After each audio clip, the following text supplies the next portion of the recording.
Benvingudes i benvinguts de nou a la darrera sessió d'aquesta part de la Time Use Week aquí al Paraninf. En aquesta sessió, igual que ahir a la tarda, el que volem fer és aquests tallers una mica més a fons, tenir més temps per preguntes i per discutir temes.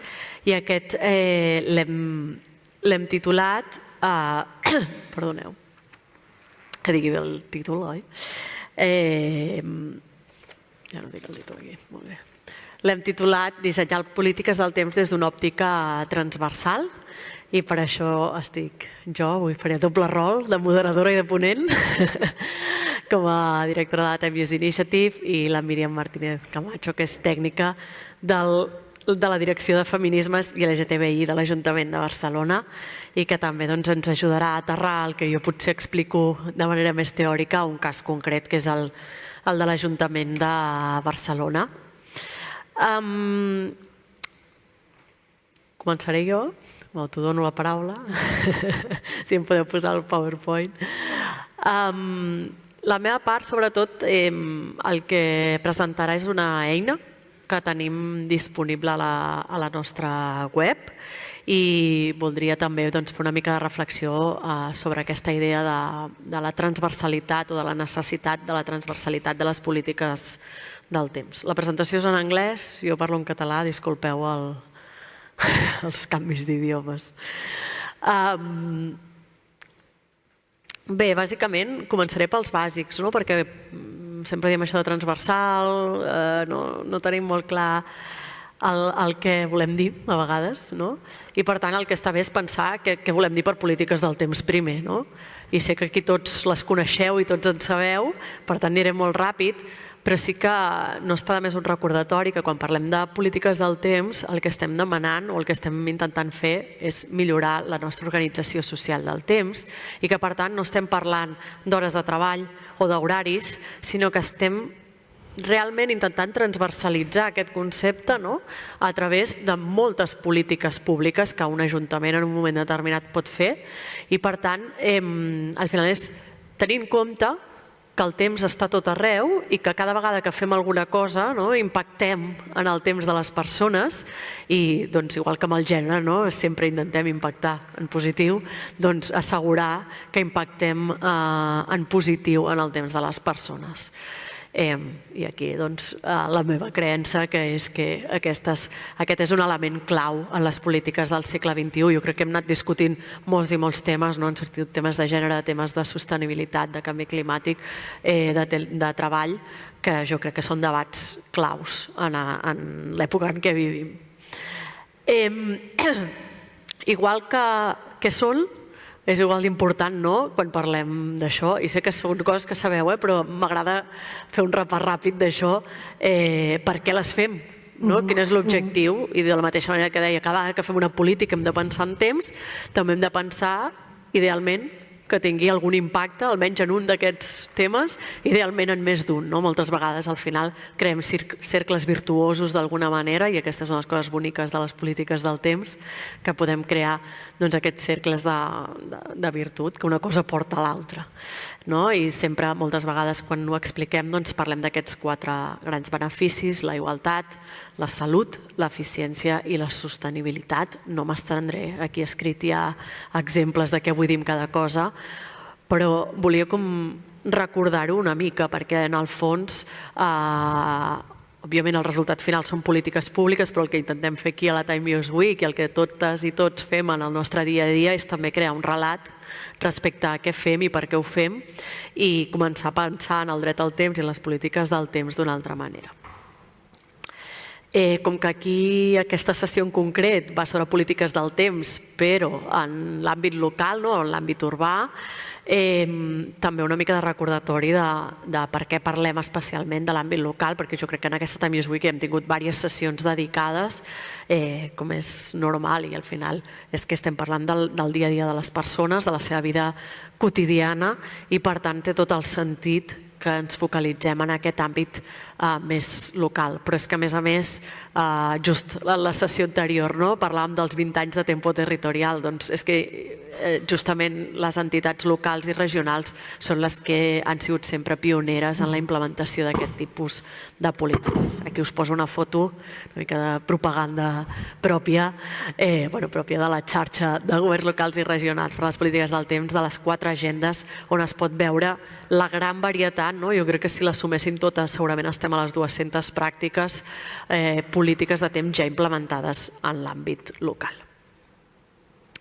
A la meva intervenció el que us volia presentar és aquesta eina que trobareu a la nostra web, sota Publications, que és una eina d'autoavaluació. Per què? Perquè ens ajuda a sortir, i torno al títol de la conferència, a sortir del nostre àmbit en el que treballem cadascun als nostres ajuntaments i a pensar en les polítiques del temps de manera global, perquè el que deia, això, cada vegada que fem una política, idealment hauríem de pensar què passa amb el temps quan apliquem aquella política. Hem creat aquesta idea amb l'objectiu de que qualsevol ajuntament que vulgui veure, si ja fa polítiques de temps, perquè també ens trobem moltes vegades que ja n'esteu fent però no les identifiquem, i 2, què més pot fer? Doncs ho pugui agafar com a punt de partida, com a diagnòstic. I deia allò de transversal perquè el que hem fet és organitzar-ho en diferents àrees de tal manera que d'alguna manera passes, no diria per totes, però per totes les clau, quan parlem de polítiques de temps, per totes les àrees clau en què un ajuntament pot tenir polítiques de temps. No és exhaustiu, però ens serveix com a eina de discussió, com a eina d'inici d'un procés més ampli de millora de l'organització del temps. Ahir es presentava la guia de la Diputació també en aquest mateix sentit, doncs això seria una de les eines per fer el diagnòstic inicial. Com està dividida aquesta eina? Aquesta eina està dividida en 2 parts. Una primera on es fa un diagnòstic de les polítiques de temps adreçades a la ciutadania i una segona part on es fa un diagnòstic de les polítiques de temps adreçades al propi personal de l'Ajuntament, és a dir, als treballadors i treballadores públics del municipi. És ben senzill, realment, l'eina, no l'hem volgut complicar massa perquè es tracta, com deia, no de ser exhaustiva, sinó de ser un iniciador de la conversa. Bàsicament, hi ha tota una sèrie de possibilitats, de possibles polítiques de temps organitzades per àrees. La idea és que això es pugui agafar i portar als diferents departaments de l'Ajuntament i anar identificant. Si bé ja tenim alguna política com aquella o similar implementada, si no la tenim implementada i pensem que per les característiques del nostre Ajuntament no la implementarem tampoc, o si no la tenim implementada però ens sembla factible o ens sembla interessant pel nostre Ajuntament. Això és un qüestionari amb 3 caselles ben fàcils i es pot anar llegint, és autoexplicatiu i d'alguna manera ens permet ràpidament identificar què tenim, què volem fer i què descartem. Òbviament, idealment això ho podríem fer en un grup de treball dins de l'Ajuntament, departament per departament, cada un amb la mida i característiques de la seva organització municipal, doncs podria d'alguna manera utilitzar-ho d'una manera o altra. Després d'aquest qüestionari, la idea és analitzar els resultats i, com us deia, com que és tan quadrado, diguéssim, la idea és que a partir d'aquí puguem desenvolupar un pla d'acció en el nostre propi Ajuntament en polítiques del temps. Sense més, és ben senzill, però pensem que al final els ajuntaments, ahir sortien diverses vegades ajuntaments petits especialment, de tot això està molt bé, però no tenim temps, no tenim recursos. Doncs és una manera de començar a pensar en això, de seleccionar aquelles temàtiques i polítiques que ens agradaria treballar i posar fil a l'agulla. Nosaltres som molt partidàries que no cal fer-ho tot de cop, sinó seleccionar allò que en cada territori, en cada municipi té un sentit i farà més impacte a la ciutadania, que torno a la meva introducció, és l'objectiu. L'objectiu és millorar la vida dels nostres ciutadans i ciutadanes i per tant, fer aquelles actuacions que tinguin més impacte. Dit això, us explico una miqueta més què hi ha, i com que això és un taller, farem un exercici molt breu de diagnosi aquí amb les persones que tenim a la sala. Us he posat les que són polítiques cap a fora, cap a la ciutadania, no entraré en les que són cap al personal de l'Ajuntament, però us invito a veure-les. Les hem dividit en 8 apartats. El primer és, ho tinc aquí en anglès, igualtat de gènere i corresponsabilitat, i poso aquí alguns exemples, com ara campanyes per la corresponsabilitat, serveis de cura, sobretot basats en la proximitat, espais de respir, que han sortit ja a diversos llocs, etc. El segon apartat és mobilitat i sostenibilitat, i aquí el que parlem és sobre models urbans que promocionin aquest concepte de la proximitat, famosament la ciutat dels 15 minuts, però diríem que de forma més àmplia aquesta proximitat. Hem sentit també experiències durant aquests dies sobre com reduir l'hora punta, els desplaçaments, etc. El tercer punt és el temps de treball, però no cap al personal, sinó cap a fora. Aquí, diguéssim que com a Ajuntament sempre tenim limitacions, perquè moltes vegades tot el que té a veure amb temps de treball va o bé per regulació estatal o bé per conveni i negociació col·lectiva, com és totalment normal. Llavors aquí el que com a ajuntaments hem detectat de bones pràctiques té més a veure amb la promoció de bones pràctiques en les empreses de la nostra ciutat. La Míriam ens explicarà després el cas de Barcelona en concret, però xarxes d'empreses, promoció de bones pràctiques en quant a teletreball, desconnexió digital, etc. Educació ens passa una miqueta com la del temps laboral. Normalment en els municipis no és una cosa en la que es tinguin competències, però sí que hi ha moltes iniciatives interessants amb tot el que té a veure l'educació fora del que serien les hores lectives, i per tant com omplim aquests espais de lleure que també són educatius, quins serveis donem als nostres infants i com en tenim cura una vegada s'acaba el que seria l'hora. Aquí crec que ha sortit just també abans l'obertura d'espais escolars fora d'hores d'escola, el policronisme, crec que ho deia el Genís, l'ús d'un espai per diferents activitats, etc. El cinquè apartat és les polítiques de nit. N'hem parlat en diversos llocs per al·lusió i directament. Aquí tenim els casos més famosos de Chief Officer, d'alcalde de nit, el nom que li vulguem dir, però al final és un conjunt de polítiques coherents que ens ajuden a repensar la nostra ciutat durant la nit.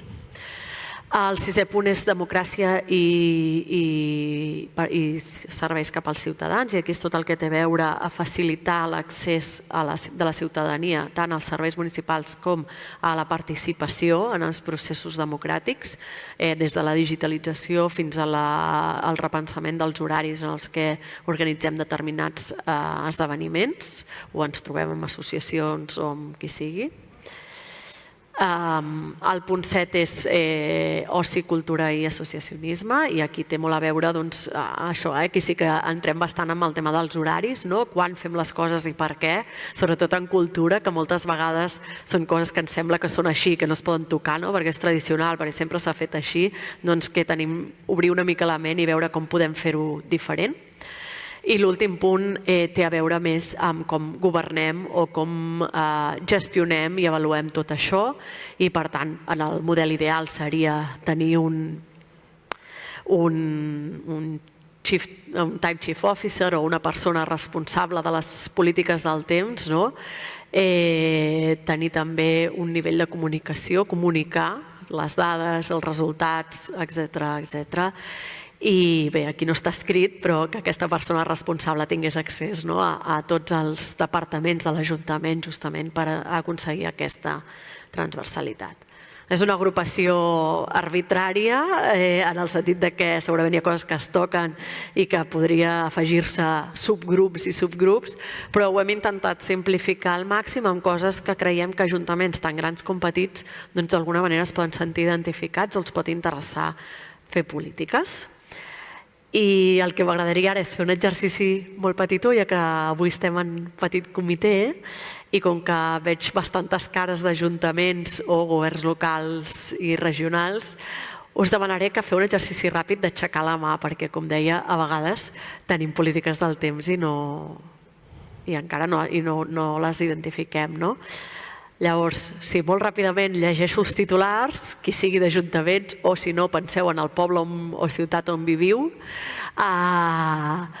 que aixequi la mà si creu que en el seu ajuntament o ciutat on viu alguna d'aquestes polítiques existeix, o existeixen polítiques en aquest sentit que he anat mencionant. Començarem per la primera, la d'igualtat de gènere i corresponsabilitat. Si voleu alçar la mà, qui creu que en el seu ajuntament es fan polítiques de temps en aquest sentit? Veig només Julien dient-li a la Marina que... No veig gaires mans, que pensava que n'hi hauria més aquí. 1, 2, 3, 4, 5, 6, 7, 8, 9, 10... Ficarem 12. Vinga. Polítiques de mobilitat i sostenibilitat, coses de proximitat, de gestió de l'hora punta... 10... Bueno, almenys els que viviu a la mateixa ciutat, que sé que viviu a la mateixa ciutat, alceu tots la mà, que si no... Vinga, polítiques de promoció de bones pràctiques de les empreses. 4. Polítiques d'educació, en aquest sentit, d'ampliar els horaris als espais educatius. 2, 3... Aquestes són les que estan tenint més èxit, veig. Molt bé, perfecte. Polítiques de nit. Entenent polítiques de nit com un conjunt mínimament coherent, Així, més o menys. Encara queda marge per millora, veig que diuen. Vinga. De democràcia, participació ciutadana, digitalització de serveis... Aquesta està així també. D'associacionisme, cultura, en quant a modificació d'horaris culturals per ser més saludables o més inclusius. 5, 6, 7, 8... Molt bé, també. I coses més en la línia de governança, aquells que tingueu una unitat dedicada a polítiques del temps o tingueu algun espai de conscienciació en aquest sentit... Aquest encara menys.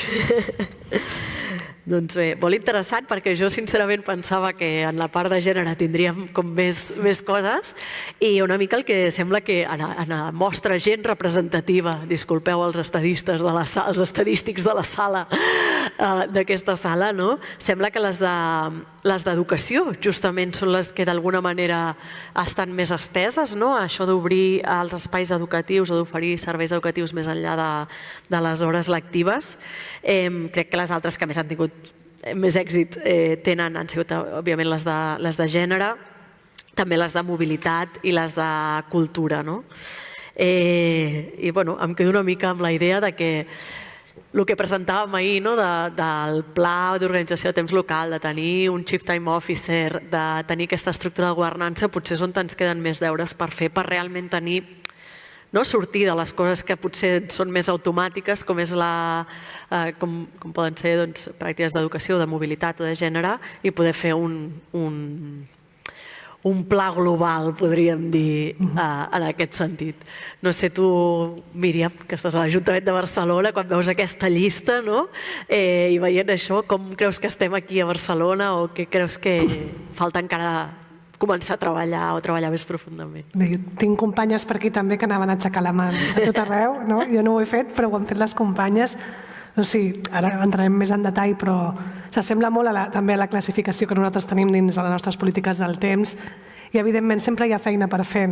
Sempre estem amb aquesta reflexió d'aquesta necessitat que també es vegi que és quelcom, que és una dimensió que està a tot arreu i que moltes vegades cada una d'aquestes línies hi ha un departament, hi ha una àrea que treballa sobre aquest tema, no? I després aquesta figura que tu comentes o aquest departament o aquest espai que pugui tenir aquesta mirada com transversal, segurament és on més feina hem de fer, no? A garantir que ja quan s'està fent la política s'estigui pensant des de la perspectiva de temps, també detectar, no?, que comentaves que això ens ho hem trobat nosaltres i també s'ho troben arreu, no?, altres municipis, que de vegades estem fent coses de temps i no sabem que estem fent coses de temps, no?, i això és important també posar-li valor. A mi m'ha sorprès també que la part d'educació sigui com la que potser les tenim més identificades, no?, pels exemples que has dit, no?, però crec que és interessant com a cada un d'aquests aspectes i això també té aquesta mirada global que ho tingui present sempre, no?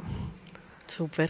Doncs, si et sembla, al final tenim un espai obert de preguntes, però per baixar tot això que ara està aquí, hem convidat l'Ajuntament de Barcelona, sobretot perquè ens expliquin una mica com han organitzat justament, com han intentat donar-li aquesta visió transversal a les polítiques del temps i, per tant, si et sembla, et cedeixo la paraula i el mando. Perfecte. Han de canviar el... Sí, han de canviar de presentació.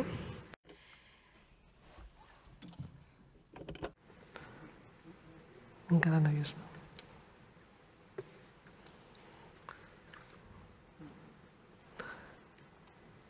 Sortirà. Ja està. Bé, quan ens vau proposar aquest espai justament per aterrar a la ciutat de Barcelona, ens parlàveu del temps com a espai de consens social i en concret us volíem presentar com aquests dos projectes, el Pacte del Temps i la xarxa NUS, la xarxa d'empreses NUS, com un exemple concret de com l'Ajuntament al llarg dels anys ha aterrat tota aquesta visió.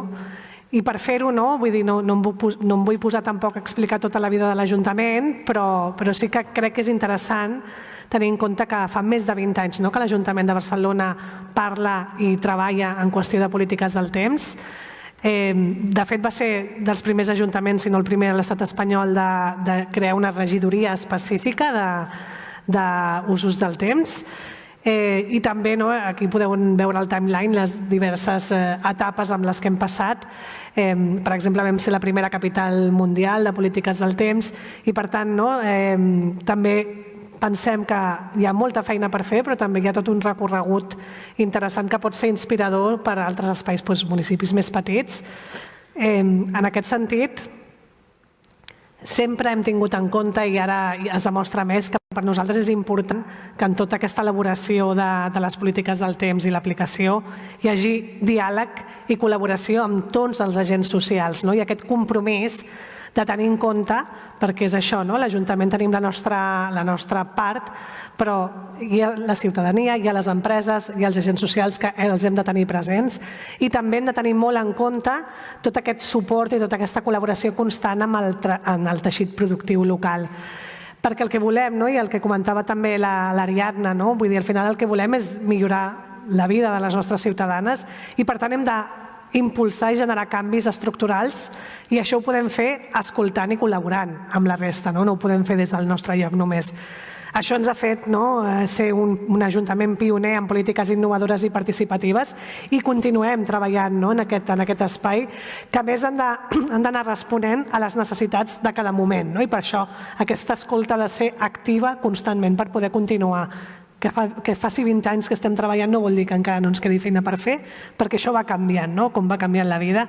En aquest sentit, us volíem presentar, algunes ja els coneixeu, el Pacte del Temps i la xarxa d'empreses NUS, que per nosaltres són com els dos grans projectes, són projectes clau en aquest sentit, són iniciatives que el que fan és això, promoure una organització del temps més eficient, més equitativa, més sostenible, tant en l'àmbit laboral com l'àmbit social, i que aquestes dues eines, el Pacte del Temps i la xarxa NUS, que ara us explicarem més detall, busquen equilibrar les necessitats reals de les persones amb les exigències d'una vida moderna i moltes vegades estressant en aquest sentit, com la que pot ser en una ciutat com Barcelona, que està en moviment constant i amb una energia molt forta sempre.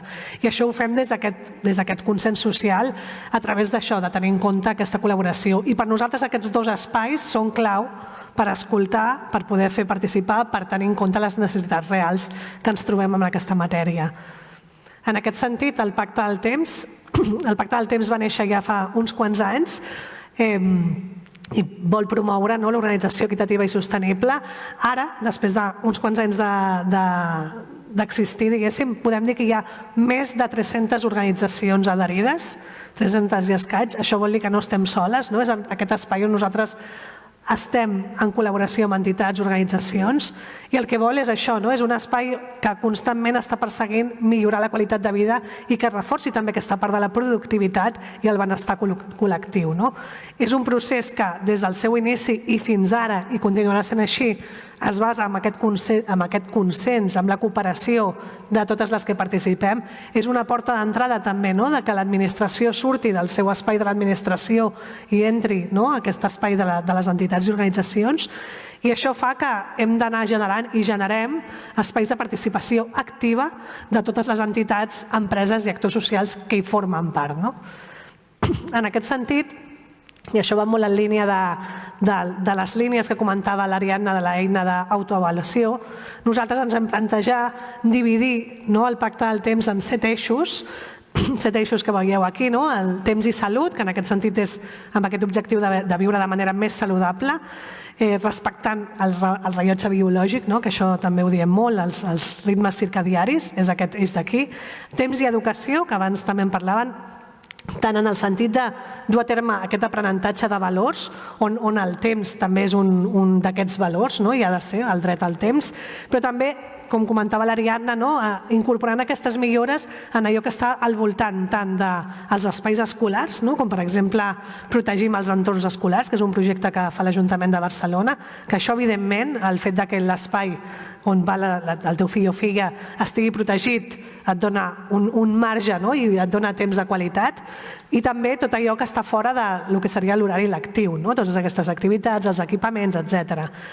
Temps i cures, evidentment, hem de tenir en compte tot aquest temps dedicat a la cura, a la pròpia, a l'autocura, però també a la cura dels altres, que totes tenim dret a exercir. Després també temps i participació, de nou una mica en línia del que comentava l'Ariadna, aquests espais on realment volem escoltar i volem poder participar i poder fer-ho. Temps i treball, que moltes vegades li dedicarem com un moment especial amb la xarxa d'empreses NUST, el temps laboral, que moltes vegades de les persones adultes sovint és com el nostre centre en el sentit que a partir del temps laboral organitzem la resta de la vida i quins impactes té. És cert, com deia l'Ariadna, que l'Ajuntament en aquest sentit, les administracions tenim limitacions, però li volem dedicar aquest espai i ho veureu amb la xarxa NUST. Temps i serveis a la ciutadania, aquí l'Ajuntament també té molt a dir, què oferim a la ciutadania per reduir sobretot els temps que dediquem a les gestions que les administracions ens demanen. I l'últim eix que vam afegir és temps i ciutat sostenible, que està pensat en clau de ciutat ecològicament sostenible i posant en el centre temes com la mobilitat, reduir distàncies, el que dèiem de ciutats a 15 minuts, és a dir, tenir a l'abast tot allò que necessitem i reduir l'impacte que estem tenint respecte a la ciutat i a la vida. En aquest sentit, el Pacte del Temps, que es basa en aquests 7 eixos, també té com aquestes 4 branques on fem incidència.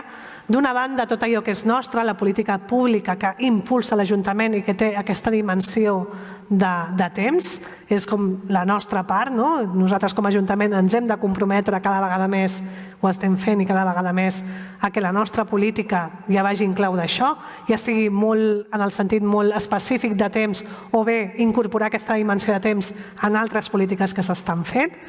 Després, actuacions impulsades per les organitzacions membre, o sigui, totes aquestes més de 300 organitzacions que us hem dit. També és un espai per recollir bones pràctiques i també fer d'inspiradora d'altres organitzacions, i això és sortir del nostre terreny i anar cap a la gent, diguéssim.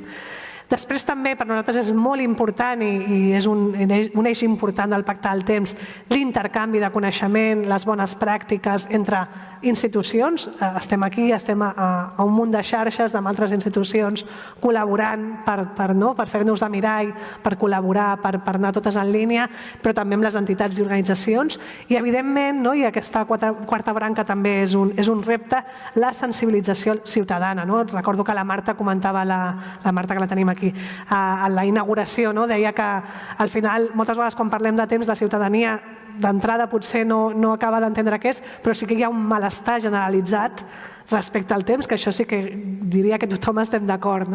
Llavors, també tant dir què pot fer el teu ajuntament, què pot fer el teu municipi, què poden fer les organitzacions i què pots fer tu, i de què estem parlant, també va en clau de sensibilització ciutadana. La idea és que el temps sigui una dimensió de justícia social, que va molt en línia també del que comentàvem de la pobresa de temps.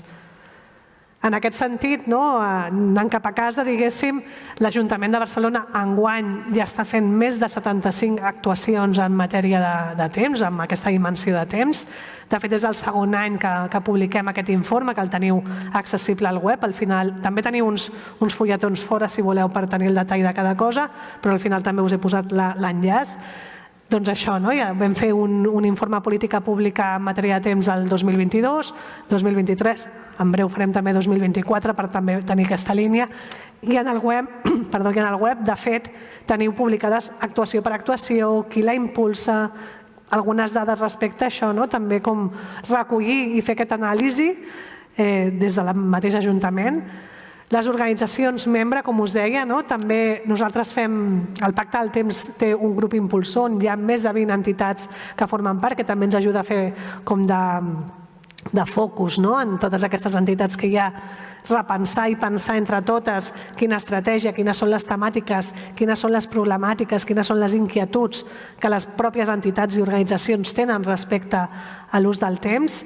Llavors fem aquestes trobades amb el grup impulsor, més en clau de treball, fa poc vam tenir la darrera, però també hi ha la trobada anual d'entitats, que aquest any serà el 3 de desembre a la seu del districte de Sants. L'any passat la vam fer respecte a la pobresa de temps.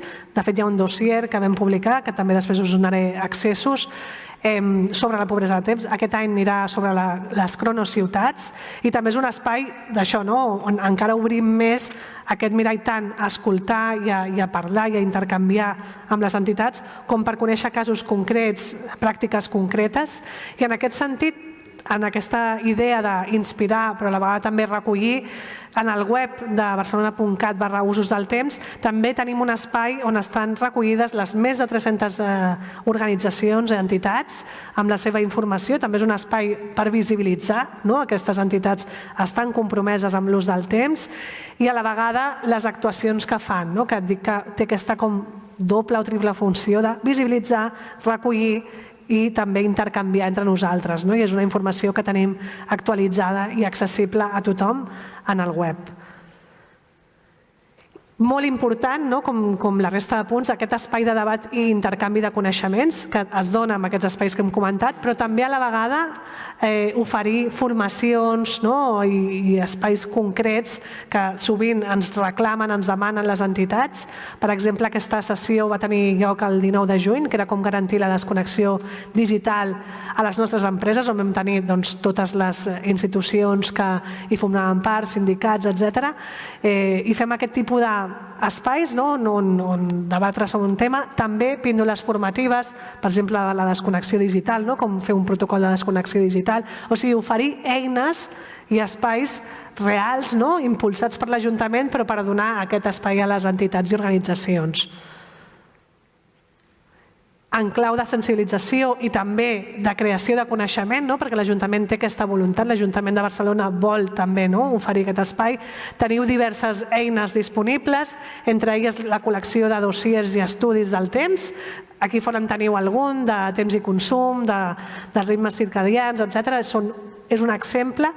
De dossiers tenim 19, anem per 19 ara, són tots descarregables, també si ens els demaneu en paper també els podeu tenir, i és això, és una col·lecció, el darrer va ser de pobresa de temps, sobre diverses temàtiques amb aquest vincle de temps, és una manera de donar a conèixer i generar coneixement. D'altra banda, també tenim aquest butlletí trimestral que es diu Barcelona a l'hora, perdoneu, Barcelona a l'hora, que si us subscriviu rebreu cada trimestre, sempre feia aquesta publicitat. Crec que per aquí tenim l'entrevista de l'Hugo, que el tenim aquí. I després també hi ha aquest web, el barcelona.cat/usos del temps, que és on anem recollint, a part de tot aquest material, també ens agrada oferir aquest espai com d'actualitat per poder estar al dia, per poder ser referents en aquest sentit i per poder anar veient a través de les notícies què s'està fent, que és molt. I d'altra banda, també en clau de sensibilització i creació de coneixement, que també hi ha molt de repte al darrere i aquest any estarem treballant molt amb això, una de les coses que també volem abordar i estem abordant són aquells públics que sovint es queden fora d'aquests debats, sovint, però que sempre ens estan reclamant. Per exemple, el tema de la infància, el temps d'infància, i en aquest cas amb el tema de les pantalles, que és algú que ha sortit al llarg de les sessions, i just en línia del Pacte del Temps i en línia de les activitats en paral·lel que fem amb la Time Use Week, aquest dissabte, si el temps ens ho permet, a l'altre temps, el temps de la pluja, farem una activitat a la Clariana de la plaça de les Glòries, aquell espai, a l'espai de Jocs 099, que a través del joc, és una activitat familiar gratuïta, reflexionarem sobre aquest ús del temps amb aquesta activitat que es diu El misteri del temps perdut, per veure per on se'ns escapa el temps, quin paper tenen les pantalles, què podem fer, amb aquesta idea també d'anar incorporant a la infància en les nostres reflexions i d'alguna manera resultants en política pública sobre aquest tema. A banda d'això, a banda del Pacte del Temps, abans us ho deia, un dels eixos que tenim és el del temps i treball, el temps laboral, i en aquest sentit, ja de fa uns quants anys, l'any 2006, vam crear la xarxa d'empreses NUST, que està específica en aquest temps i que està integrada dins del Pacte del Temps. Abans l'Ariadna ho comentava, tota la part de temps laboral. Hi ha una part nostra interna de com és el temps laboral de les persones que hi treballem a l'Ajuntament, però com ho fan les empreses, com l'administració pot estar en coordinació amb les empreses, i d'aquí va néixer aquesta xarxa, que encara està en actiu, que actualment podem dir que té més de 150 empreses, organitzacions adherides. També el que volem és generar impacte generar opinió sobre els impactes i els beneficis de les polítiques de gestió del temps de treball, promoure aquesta organització del temps laboral que respongui tant a les necessitats personals però també als requeriments de competitivitat i productivitat, que òbviament són molt importants per les empreses, i realment impulsar canvis reals per avançar en tot el tema de la conciliació i l'eficiència amb aquest ús del temps. Llavors també ens ajuda aquesta xarxa per compartir i identificar models i bones pràctiques de referència i per aportar experiència i coneixement, que en aquest sentit són les empreses que porten aquesta experiència i coneixement. L'Ajuntament aquí fem de facilitadores, però sobretot escoltem què necessiten, què volen, com s'ho fan les empreses en el dia a dia, amb la realitat, totes en favor del canvi. En aquest sentit, també què fa la xarxa NUST? La xarxa NUST també està organitzada a través d'un grup motor. Hi ha aquestes més de 150 empreses, però hi ha un grup motor que també ens trobem de manera habitual, no fa gaire vam tenir la nostra trobada, per poder compartir, per poder escoltar, per poder reflexionar, per poder veure la realitat que hi ha en els seus sectors. És curiós perquè són empreses locals, però de molts sectors diversos, de moltes mides diverses, on hi ha punts en comú i punts molt diferents, i intentem abordar aquestes diferències i similituds. També ens ajuden i ens encanta que sigui així. De fet, demà al Saló Viz tindrem una representació d'algunes empreses de la xarxa NUS. Fan d'ambaixadores quan tenim la possibilitat d'espais on l'Ajuntament té una porta d'entrada. Portem l'empresa, no només diem és que les empreses fan, sinó diem veniu a empreses i expliqueu què podeu fer, què us ha funcionat, què trobeu a faltar, quines sinergies poden haver-hi. També en aquesta clau hi ha les píndoles formatives, de nou, vull dir, donar-los, per exemple, quan hi ha un canvi, va haver-hi en el seu moment una que va tenir molt èxit sobre el tema de com implementar el teletreball segons la normativa que hi ha al moment, amb empreses de diferents sectors i diferents situacions. Quan hi hagi tota aquesta nova llei d'usos del temps que estem esperant, doncs també hi haurà molta feina a fer de com es fa això. Doncs en aquest sentit oferirem formacions. També fem jornades anuals on normalment a través d'un tema portem persones expertes per exposar aquest tema i també escoltem. I també ens interessa molt aquesta part d'acompanyament, com l'Ajuntament ho pot fer.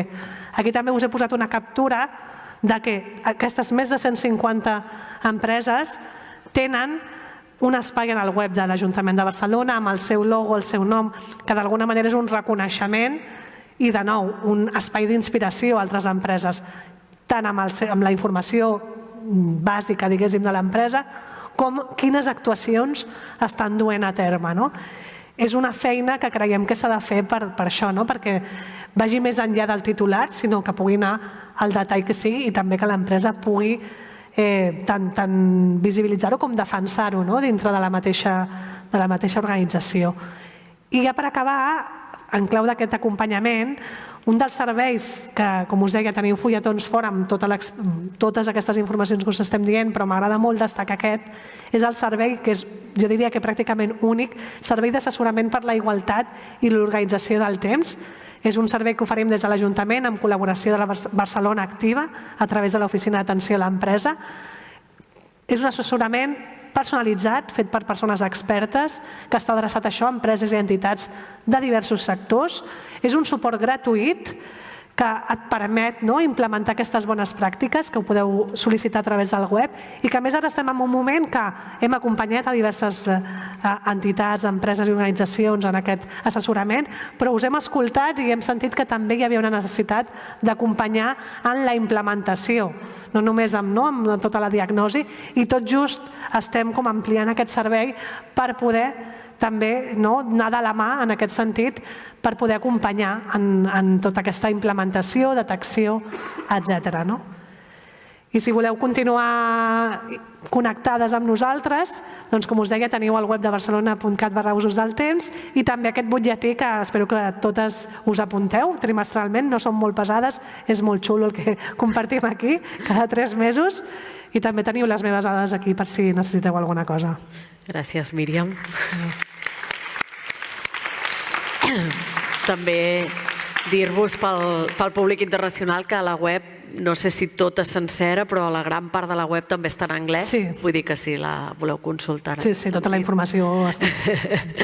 Doncs hem invitat al cas de l'Ajuntament de Barcelona perquè no només han transversalitzat dins del propi Ajuntament, sinó que també han portat aquesta transversalitat cap a fora i ens semblava interessant compartir-ho amb vosaltres. Ara tenim l'estona que queda a la sessió per respondre a preguntes, per conèixer més. La idea d'aquesta sessió era un format més taller i per tant obro aquí, veig allà una pregunta. Ja? 2.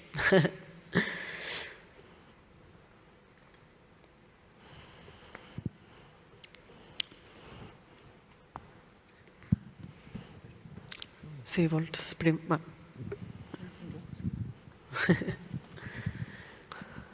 So thank you very much. Moltes gràcies, soc el Julián d'Estrasburg i voldria fer un comentari. I no sé si podríem respondre, però quan veiem polítiques del temps com a repte transversal i quan veiem els diferents nivells de l'administració que s'ocupen d'aquesta perspectiva, com més hi penso, més hem de pensar també en els altres reptes que tenim, que també han d'adoptar una perspectiva transversal, perquè si no ho fem, ara mateix a Estrasburg tenim tants coordinadors de projecte que s'han de posar les ulleres de gènere per veure certs aspectes, llavors les ulleres geogràfiques, després les ulleres del clima, del temps, i no hi ha tantes ulleres que es puguin col·locar a la cara sense tornar-te boig, o convertir-se en una càrrega molt pesada. I jo crec que el repte que tenim a l'hora d'avançar és implementar alguna nova forma de dissenyar aquestes polítiques. No és una qüestió només del temps, sinó en tots aquests reptes als que ens afrontem a les ciutats.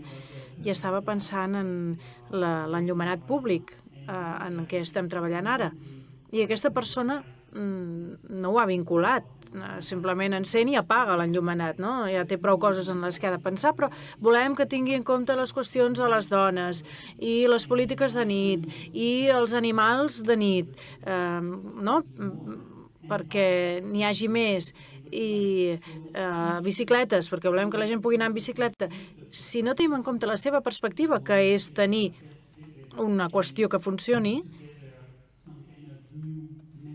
i si no trobem una nova metodologia per tenir-ho tot en compte, bé, a Estrasburg hem arribat al punt que les polítiques del temps no avancen tant com voldríem, perquè hem invertit tants esforços en gènere, en clima, en aspectes socials, que no podem superar aquesta càrrega. I crec que és un desafiament per a tots, per a aquesta xarxa i per a totes, de col·laborar per definir una nova forma de dissenyar polítiques públiques, sí. Endavant, endavant.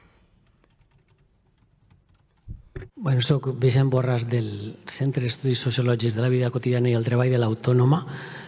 La pregunta és, més que una pregunta és una reflexió, perquè tampoc voldria posar-la en ningú compromís, no?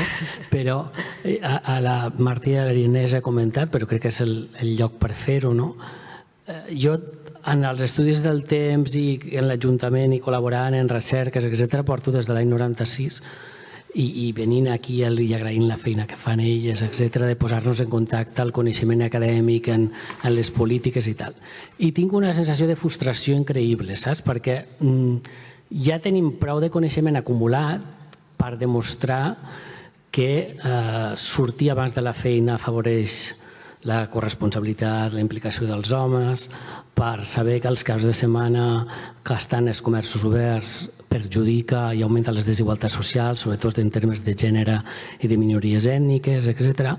I l'Ajuntament de Barcelona sembla que de totes les 7 barrets que han posat, de totes les polítiques del temps, jo n'he comptat i dic, bueno, n'hi ha 4 que són contràries a les polítiques que es fan, no? Perquè el diumenge passat estava obert. Hem passat de 4 diumenges a 20.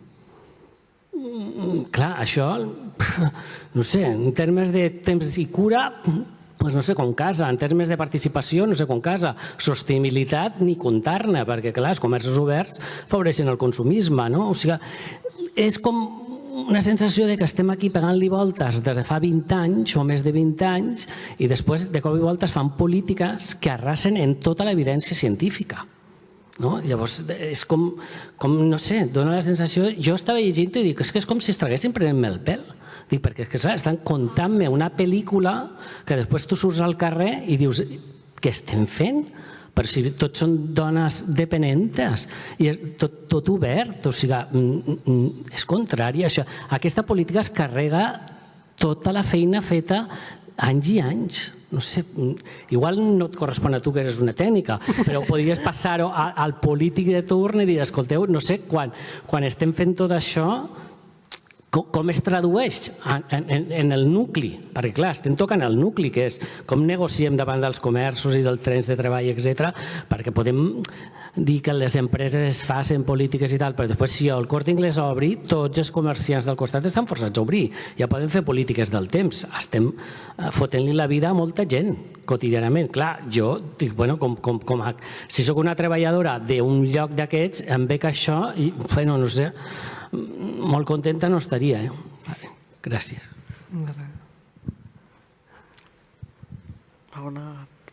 No puc dir massa més jo. Ja vas dir que no és la meva responsabilitat. Crec que l'única cosa que nosaltres podem fer és continuar picant pedra en aquest sentit per demostrar. També és veritat que moltes vegades l'administració té les facultats que té i no pot incidir en segons quines coses, però crec que aquest treball de picar mica en mica, encara que sigui frustrant i ho entenc, doncs també ha convidat a fer coses com la nova llei d'usos del temps, que la cosa es vagi a macro i que realment acabi baixant, però no et puc dir massa més, no depèn de mi, si no seria diferent segurament. Sí, aquí hi ha un tema de competències per un cantó i per altra banda que en el fons, i com torno al que deia el Julien, estem fent moltes mirades i a vegades coses que són una mica complexes i com encaixem aquestes peces. Crec que no ho hem resolt encara, estem en ello, però crec que encara no hem resolt com encaixem totes les peces entre administracions, i dins de la pròpia administració per assegurar que, com abans deia, que no fem mal quan estem fent una determinada política, que potser només hem posat les ulleres de la productivitat o les ulleres del canvi climàtic o les ulleres del gènere o les ulleres del temps, i assegurar que no estem fent un impacte negatiu en un altre àmbit. I per tant sí que penso que encara no ho tenim completament resolt. Crec que en algunes àrees, perquè ja tenim més exemples o les hem treballat més, ens és més fàcil i ràpidament ho trobem. En altres àrees que hem de sortir de lo habitual ens costa més.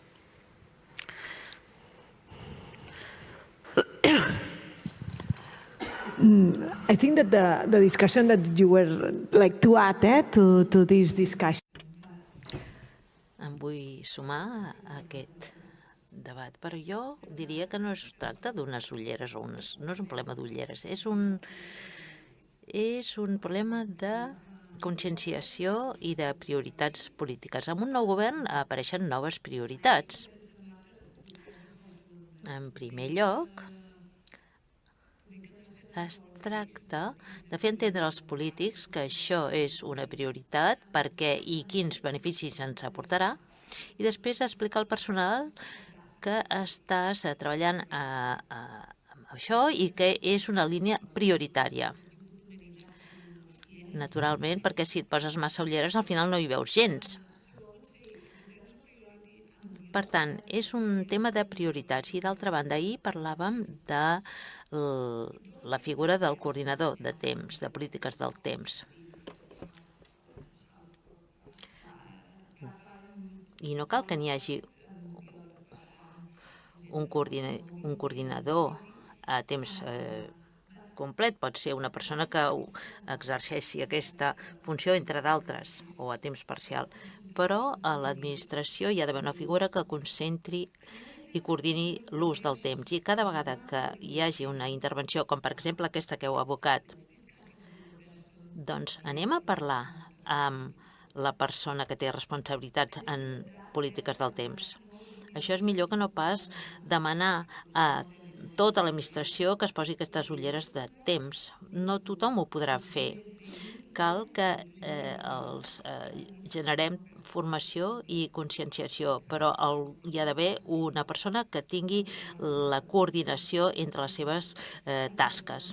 Aquesta coordinació és prioritària. A Barcelona, ho has esmentat, hi ha 75 polítiques de temps que s'apliquen cada any. I són moltes. Però, naturalment, encara hi ha àmbits que encara no estan en línia amb aquestes prioritats i, com bé tu deies, esteu generant conscienciació perquè aquesta situació es pugui revertir. Però hi ha aquestes 75 accions que estan en marxa en la bona direcció.